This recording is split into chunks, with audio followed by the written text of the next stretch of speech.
The difficulty I face while solving sets in mock tests is that I'm unable to manage my time.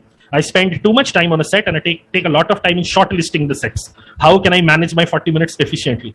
Again, we have not looked at the video that I've talked of how to do the analysis for the DILR section, because although the video is titled how to do analysis for the DILR section, the initial part of the video talks of what is my usual attempt approach to the DILR section, how much time to invest, or what are the time limits that you should invest to a set before deciding whether I will do it or not do it.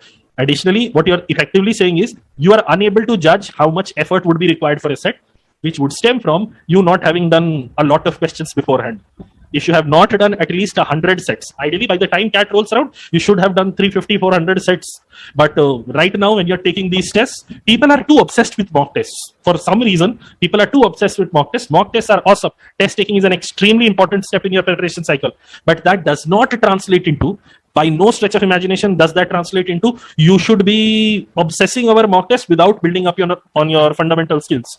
So when you're doing DILR sets and let's say during the course of the test, you don't know. After the test, you look at some new recording style, you record it, you move on, blah and blah. The objective of mock test is for you to identify what sort of errors you can make. Are there any question stems that were unfamiliar to you earlier? Let's get familiar with them. Learn. With regards to managing your 40 minutes efficiently, basically, although it is not stated within the question, I'm fairly certain you walk into the exam set with X number of sets to be attempted. So that is something that you have to get rid of. Additionally, first thing you do is see every set, when you read it for the first 2, 3, 5 minutes, you would place it into a box. Okay, this is what the set expects me to do.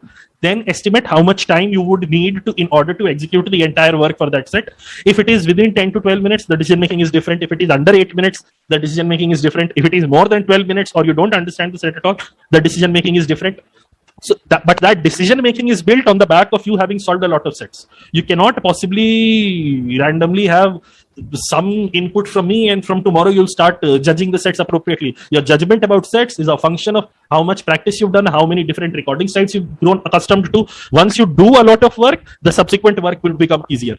So when you say you take a lot of time in shortlisting the sets, what I understand out of that is, instead of your shortlisting of sets is, if I have a half solved it, then this is a set that I'm shortlisting. If I have not solved half of it, or I read through every line in great detail, understanding every bit of information, not really worth it. No, not really worth it. Initial, a glancing read, understand what topic, what input is required, what sort of work is required. If you feel you can do it within the timelines that you have set for yourself, great, go ahead.